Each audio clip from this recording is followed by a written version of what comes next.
Bonjour mes amis, que Dieu vous bénisse tous.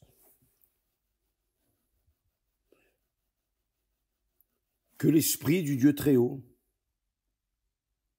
du Tout-Puissant, du Créateur des cieux et de la terre, l'auto-existant, personne n'a engendré Dieu, personne n'a créé Dieu. C'est lui qui a créé toutes choses. Il est le commencement de tout. Il est le commencement et la fin, l'alpha et l'oméga. Il est Seigneur, unique. Tout a été créé par lui. Les hommes, la terre, les cieux, les anges, archanges, chérubins, séraphins. Tout ce qu'il y a de bon et parfait, Dieu l'a fait. Et il l'a fait pour sa gloire. Pour sa gloire exclusive. Lui seul est glorieux, digne de louange, d'honneur. Lui seul est digne de respect total, révérence, crainte.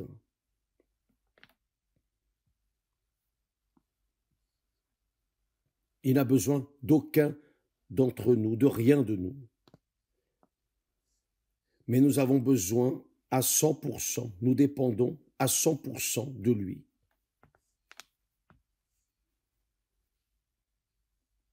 S'il envoie des plaies comme il l'a fait en Égypte,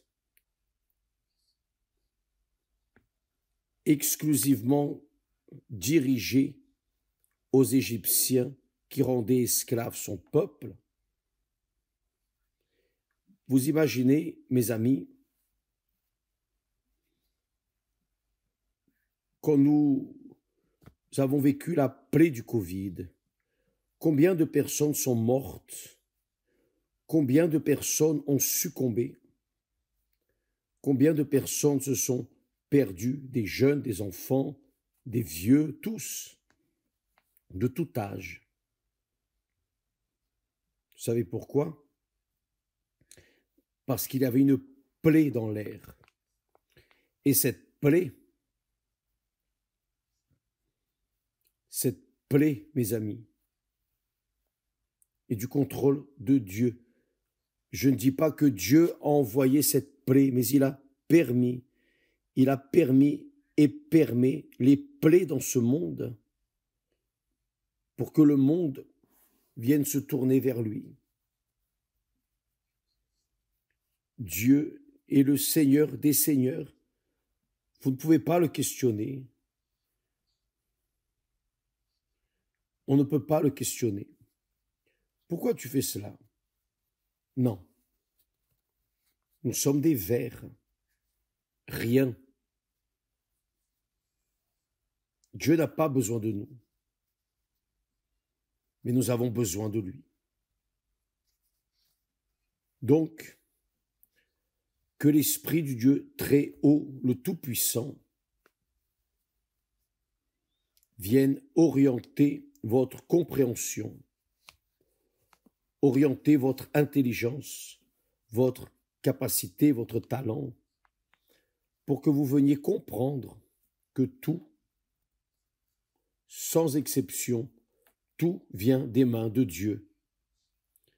S'il enlève un peu de l'oxygène, vient la plaie, vient la destruction, la mort, et personne ne sait rien, et personne ne découvre la raison du pourquoi c'est venu.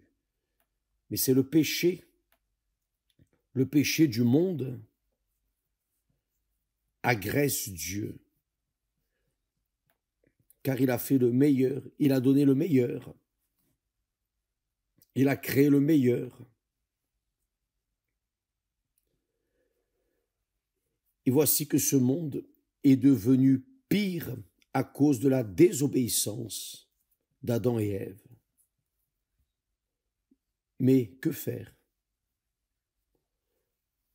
On va pleurer le lait renversé? Non.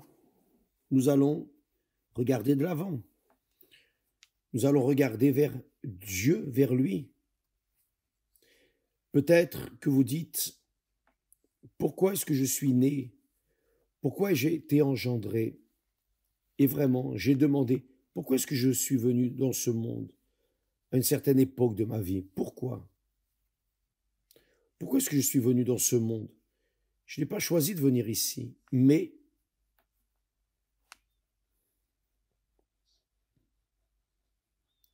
j'ai le droit, le privilège de choisir le destin final de mon âme. Ça, c'est le grand avantage. Dieu nous a donné le privilège de choisir où nous voulons aller passer l'éternité.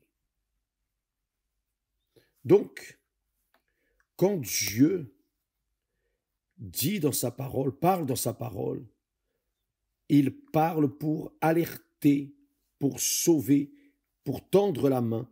Il n'a besoin de rien, de nous. De quoi Dieu a-t-il besoin? Dieu dépend de quoi? Dieu dépend de quelque chose? Non. Il est autosuffisant, auto-existant. Tout a été créé par lui. Il envoie sa parole et vient le vent,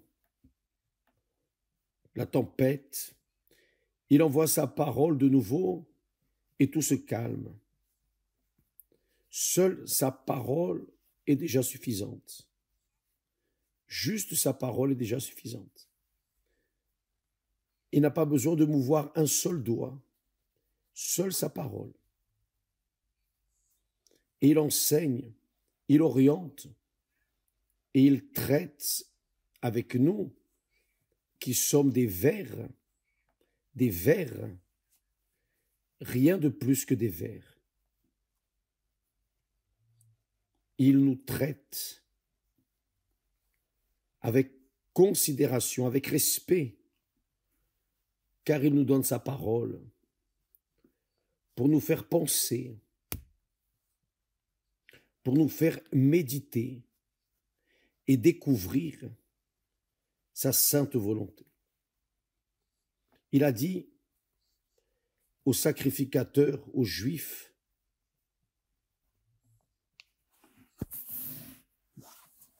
voyez comme Dieu traite l'être humain, sa créature. Il a dit, un fils honore son père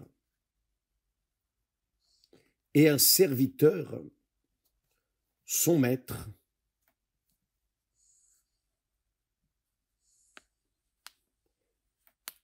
Si je suis père, comme tout le monde a l'habitude de dire, ah, Dieu est père de tous, il est père, Dieu est père. Si je suis père, où est l'honneur qui m'est dû? Où est le respect envers moi, en d'autres mots? C'est ce que Dieu dit. Si je suis maître, où est la crainte qu'on a de moi? Donc, il peut ne pas être craint, honoré, respecté par beaucoup. Mais ceux qui le connaissent par sa parole, ceux qui ont accès à lui par la connaissance de sa parole, savent ce que Dieu veut, savent ce que Dieu désire, savent très bien ce que Dieu dit. Si je suis maître, je ne suis pas seulement Seigneur au moment où les choses sont serrées, au moment des afflictions, des angoisses. Non, je ne suis pas maître, Seigneur, seulement dans les moments où vous tombez et vous dites « Ah mon Dieu !» Non, je ne suis pas seulement Seigneur à ce moment-là, je suis Seigneur toujours. Et si vous me considérez Seigneur, alors où est la crainte? La crainte qu'on a de moi. Et la crainte, ce n'est pas la peur. La crainte, c'est le respect, en d'autres mots. Considération envers lui. Le Covid est venu. Beaucoup de personnes sont restées sans air, sans oxygène. Cet oxygène que vous respirez en cet instant, que nous respirons en ce moment, a manqué et des millions de personnes sont mortes par son manque.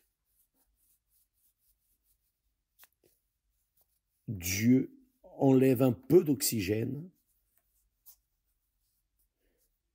et l'être humain si grand, si arrogant,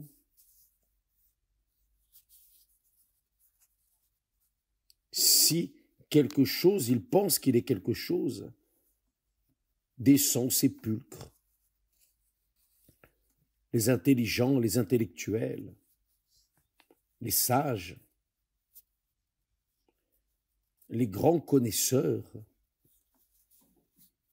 les grands intellectuels, comme aussi des pauvres, et beaucoup d'ignorants, tous sont descendus au sépulcre par le manque d'oxygène auquel personne ne donne d'importance, car il est à volonté. Mais lorsqu'il manque, l'être humain meurt. Et beaucoup de personnes a gémi. Vous avez eu le Covid. Je l'ai eu 3 fois. J'ai pris le vaccin 3 fois. Et ces vaccins, qu'ont-ils fait? Ils n'ont pas évité. Je l'ai attrapé, ce bandit de Covid. Mais mon Seigneur m'a gardé, m'a protégé. Il m'a gardé. J'ai eu des collègues qui sont presque descendus au sépulcre. D'autres sont descendus au sépulcre, inévitablement. Comment et pourquoi je ne peux pas expliquer, je ne sais pas. Tout ce que je sais dire, c'est que mon Seigneur m'a gardé, m'a protégé. Il a protégé notre famille. Il a protégé nos êtres chers. Mes amis, lorsqu'on met le Seigneur à la première place, le Seigneur nous met aussi à la première place. La considération que nous avons pour Dieu vient en réponse, sa considération vient pour nous. Avez-vous compris? De la manière dont vous lui donnez la considération, le respect, la crainte, l'honneur, de la même manière, il vous traite. Ça a toujours été comme ça. La Bible dit, tout ce que l'homme sème, il le moissonnera. On ne se moque pas de Dieu. Tout ce qu'un homme aura semé, il le moissonnera. Donc, l'homme moissonne la malédiction, car il sème la malédiction, le péché, la rébellion contre Dieu, le manque de respect contre lui. Et quand il parle de dîme, il est juste en train de parler, revendiquant juste les premiers 10% de tout ce que nous recevons de lui. Il nous donne l'air pour respirer, pour ne pas mourir de Covid, de choses comme ça. Il nous donne la terre pour planter, la sagesse pour savoir faire les choses, construire, créer des choses dans ce monde. Il nous donne des talents. Il nous donne tout ce dont nous avons besoin, nécessitons. Non tout ce que nous voulons, mais tout ce dont nous avons besoin. Il nous le donne. Et il demande juste les premiers 10%, c'est-à-dire les prémices de tout ce qu'il nous donne. Et c'est juste que nous utilisions les prémices pour nous et que nous laissions le reste pour lui? Non.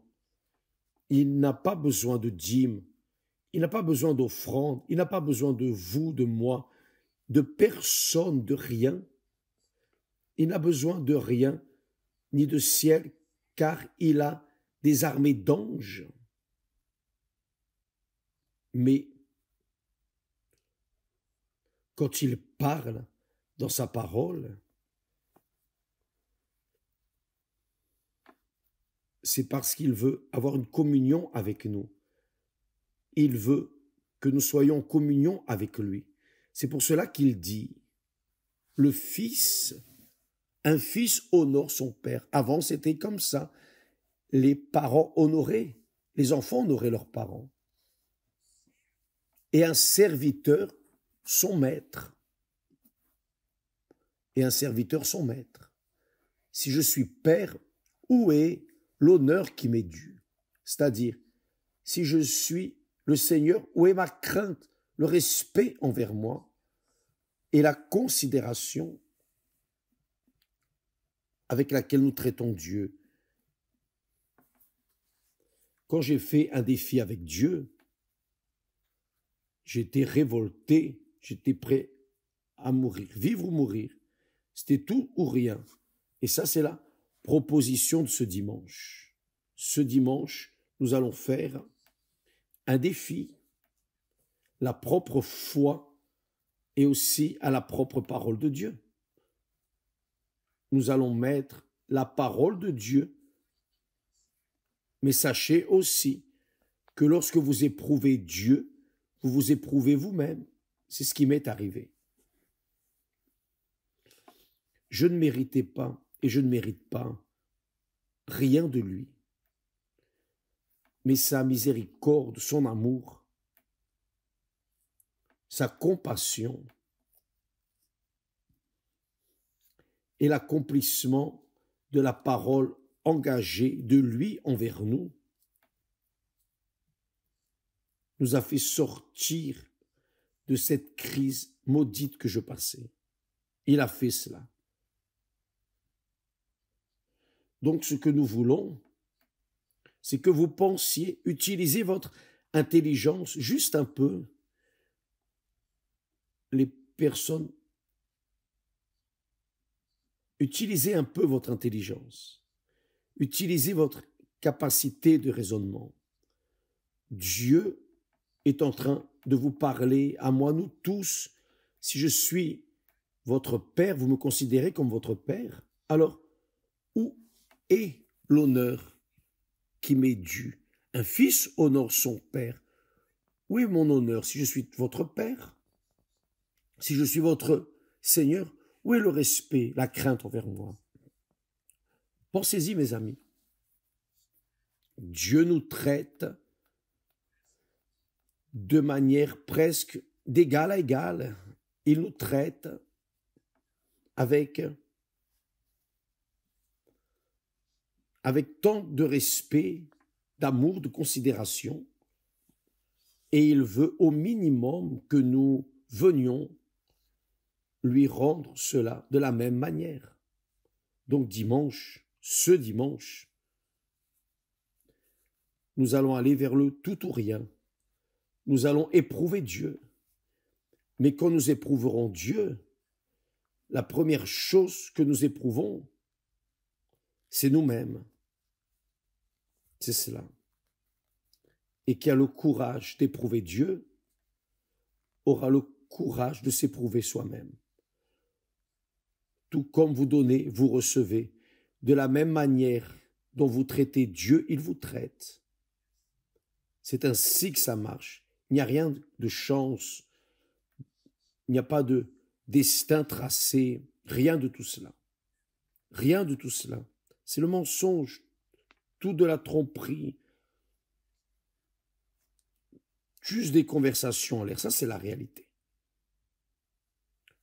Quand Dieu parle de dîme, il éprouve notre loyauté, notre respect. Il sait déjà qui nous sommes, bien sûr. Il sait déjà. Mais ce qu'il veut, c'est que nous venions à nous connaître nous-mêmes. Ça, c'est la réalité. En relation à lui. Vous vous connaissez en relation à votre mari, votre épouse, vos enfants, enfin, vos parents. Mais parfois, vous ne vous connaissez pas devant Dieu. La manière dont vous le traitez, il va aussi vous traiter. N'ayez pas de doute à ce sujet. N'ayez aucun doute à ce sujet. Il est Dieu, il est miséricordieux, compatissant, plein d'amour, il est amour, mais il est aussi, il est le péché. Il est la rébellion.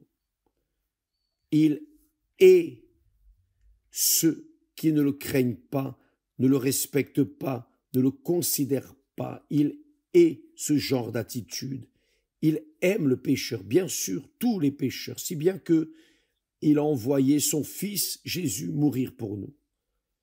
Mais il est le péché. C'est la réalité.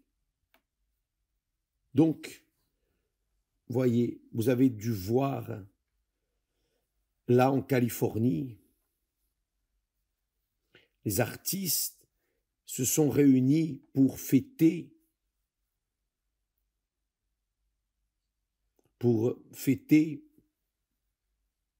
un globe en or. C'était pas cela?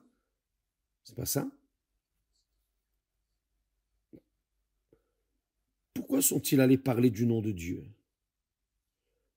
Pourquoi? Pourquoi? Qu'ont-ils gagné avec ça? Que gagneraient-ils avec ça? En d'autres mots, ils ont voulu insulter le Très-Haut. Ils ont blasphémé contre le Très-Haut. Et la réponse est venue le jour suivant avec du feu. Et beaucoup de ceux, je ne sais pas ce qu'ils traversent en ce moment, ceux qui se sont moqués, qui ont blasphémé contre le Très-Haut, même sans les connaître. Beaucoup ont perdu leur maison. Et on dirait que jusqu'à aujourd'hui encore, il y a des restes de feu. On ne joue pas avec Dieu, mes amis. Il dit, voyez comme c'est fort, il parle aux sacrificateurs. Il parle ici aux sacrificateurs. Imaginez le peuple qui croyait dans les sacrificateurs. Voyez, il dit,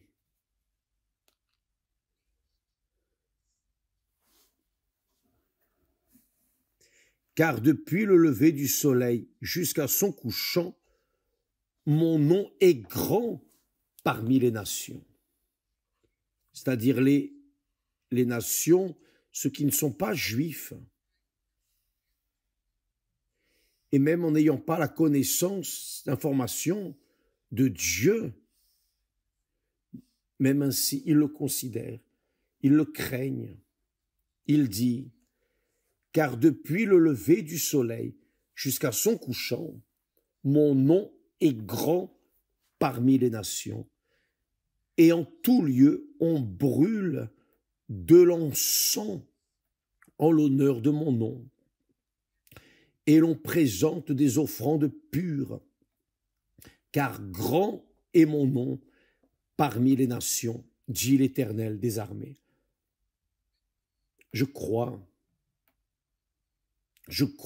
que quand Dieu traite de dîmes et d'offrandes, il revendique, il exige cela de nous, juste pour laisser clair à chacun de nous ce que nous sommes en relation à lui. Car ce que nous avons besoin de savoir, si nous sommes infidèles à lui, comment sera-t-il fidèle envers nous? Il reste fidèle à sa parole, mais s'il est insulté, si son nom est blasphémé, comment résoudre cette situation?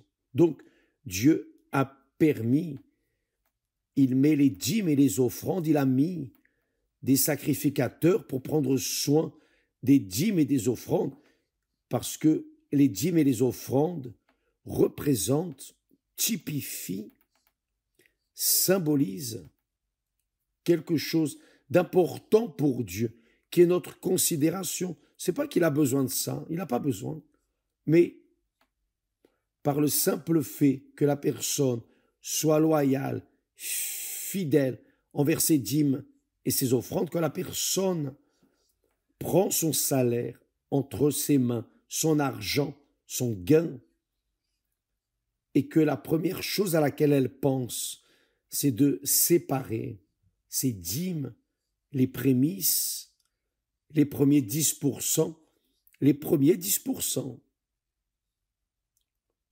J'ai dit l'autre jour, Dieu ne veut pas votre argent, rien. Non, il est maître de tout. Ça ne sert à rien de prendre les premiers 10%, de les dépenser pour vous, et les 90%, vous les donnez à l'Église. Ça, c'est insulter Dieu. Vous le mettez à la deuxième place dans votre vie. En premier, c'est vous. Quand vous dépensez les premiers 10% pour vous ou votre famille, pour qui que ce soit, vos plaisirs, vos péchés, vous êtes en train de dire, Dieu, d'abord moi, après le Seigneur. C'est la réalité. Donc, les dîmes signifient cela. Dieu exige les dîmes. Il n'a pas besoin d'acheter quoi que ce soit. Il veut de l'argent pour quoi? Mais il a mis son Église, ses serviteurs, il a mis les sacrificateurs, il a institué tout un travail pour que l'être humain, son peuple en spécialement, puisse le considérer comme le premier dans leur vie. Donc les dîmes représentent cela. Il est le premier dans ma vie. Il m'a donné 100, alors je vais rendre les premiers 10%, les 10 premiers. C'est-à-dire considération. C'est ce qui arrive, par exemple, vous allez mieux comprendre, et vous allez bien comprendre. Par exemple, votre fille ou votre fils fête son anniversaire. L'enfant, vous faites un gâteau d'anniversaire, vous faites une fête, vous appelez les invités, tout le monde que vous connaissez, pour rendre hommage à votre enfant. Et là, très bien, arrive le moment de souffler sur la bougie, alors on allume la bougie et l'enfant souffle. À partir de là, elle va prendre le couteau et elle va couper le premier morceau du gâteau, la première part du gâteau. À qui va-t-elle donner ce morceau? L'enfant est innocent, pur. Donc, à qui l'enfant va-t-il donner la première part de son gâteau d'anniversaire? À maman ou à papa? Si l'enfant prend la première part et la donne à papa, alors maman sait que papa est plus important dans la vie de l'enfant qu'elle. S'il donne à maman, maman va savoir qu'elle est plus importante que papa dans sa vie. C'est juste ça. Avez-vous compris? Vous comprenez ce que c'est la dîme maintenant? Avez-vous compris? Il faut dessiner et colorier. Non, vous avez très bien compris. C'est la réalité. Dieu veut voir en vous, en moi, en chacun de nous, le degré d'honneur, de fidélité, de respect, de crainte qu'il y a en nous, s'il est le premier ou s'il est le deuxième. Il n'accepte pas d'être le deuxième, ou il est le premier, ou il n'est rien. Et pour cela viennent les malédictions. Pour cela viennent les malédictions. Il dit cela. Il dit. Il a dit. Il dit.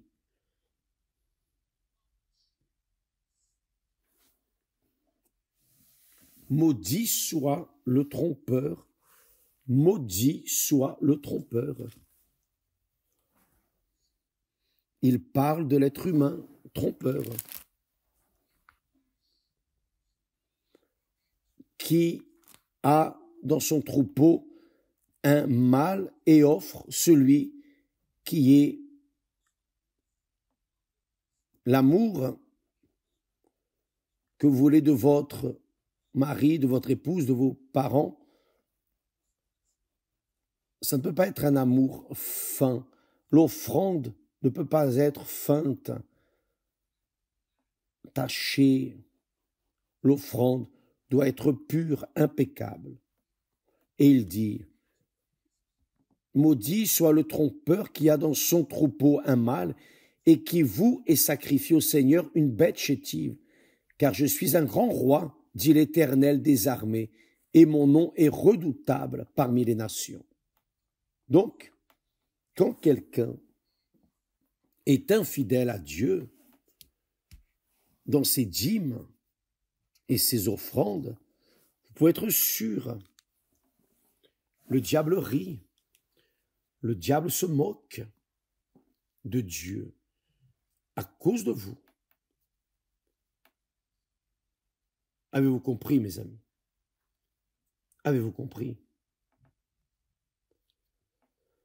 Vous allez voir cela, là, en Ésaïe. Je vais laisser ici, garder pour vous que vous vous rappeliez. Le diable et ses démons et les ennemis de Dieu blasphèment quotidiennement, grandement, contre l'Éternel.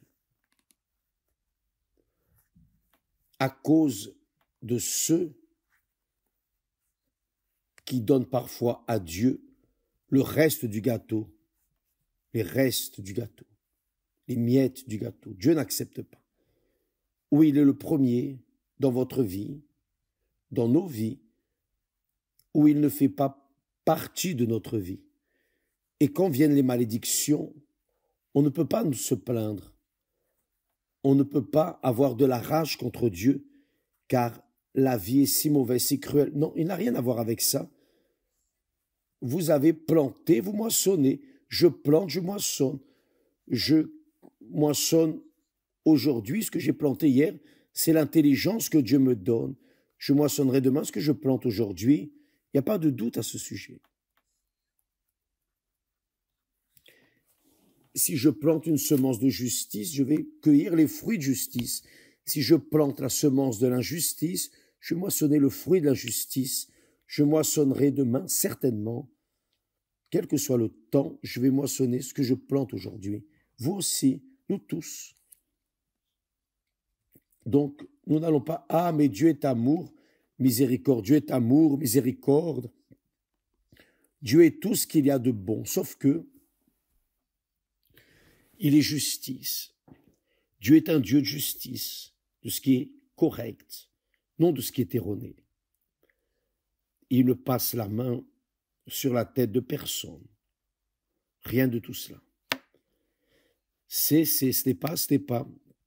Qui croit va, qui ne croit pas reste. Ce qu'il a fait pour nous est indescriptible, inimaginable. Mais que faisons-nous pour ce qu'il a fait pour nous? C'est la question. Donc, dîmes et offrandes. Dieu n'a besoin de rien. Il n'a pas besoin de vous, ni de moi, d'aucun de nous. Il est Dieu, il est souverain, Seigneur. Que le Saint-Esprit vienne illuminer votre compréhension et qu'il vienne déverser la crainte dans les cœurs de tous ceux qui regardent ce direct, de tous ceux qui vont y participer. On ne joue pas avec Dieu. On ne joue pas avec Dieu. Il a dit,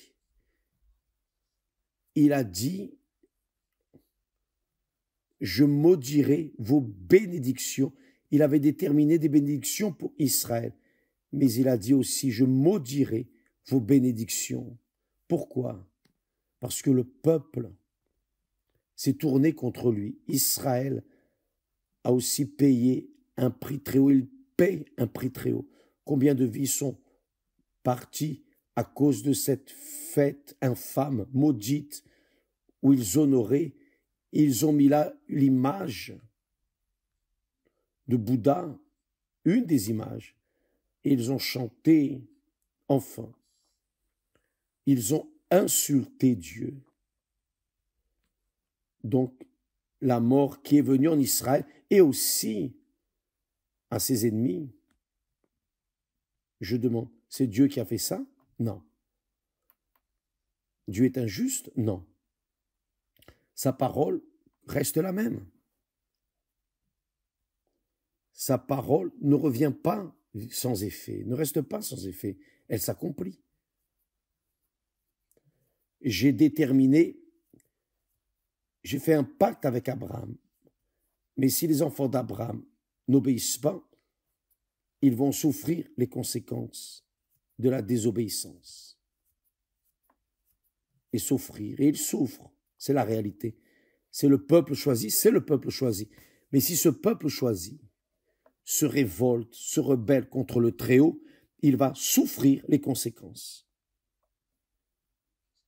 Il n'y a pas d'échappatoire, car il est le Dieu de justice. Il est le Dieu de vérité. Il n'y a pas de justice sans la vérité. Il n'y a pas d'amour sans vérité, oui ou non? L'amour faux, fin, qui aime cela? Très bien. Dieu est justice, Dieu est amour. Dieu est bonté, miséricorde, mais Dieu est justice. Pensez bien, mes amis, ce dimanche, même si vous êtes une personne pécheresse, allez, faites un défi. Ne restez pas là en train de vous plaindre, de vous lamenter. Parlez-lui. Oh, si le Seigneur existe, comme beaucoup ont dit, si tu existes, montre-moi. C'est cela. Vous avez le courage de faire ça? Vous avez? Eh oui, c'est ce que nous voulons. Venez, apportez votre courage et nous allons mettre les points sur les i. Nous allons mettre les choses à leur place. Qui est, qui n'est pas, qui croit, va, qui ne croit pas, reste. C'est pour cela que l'apôtre Paul dit, éprouvez-vous vous-même si vous êtes dans la foi, si le Seigneur Jésus-Christ réellement est en vous ce dimanche. Ce n'est pas pour n'importe qui.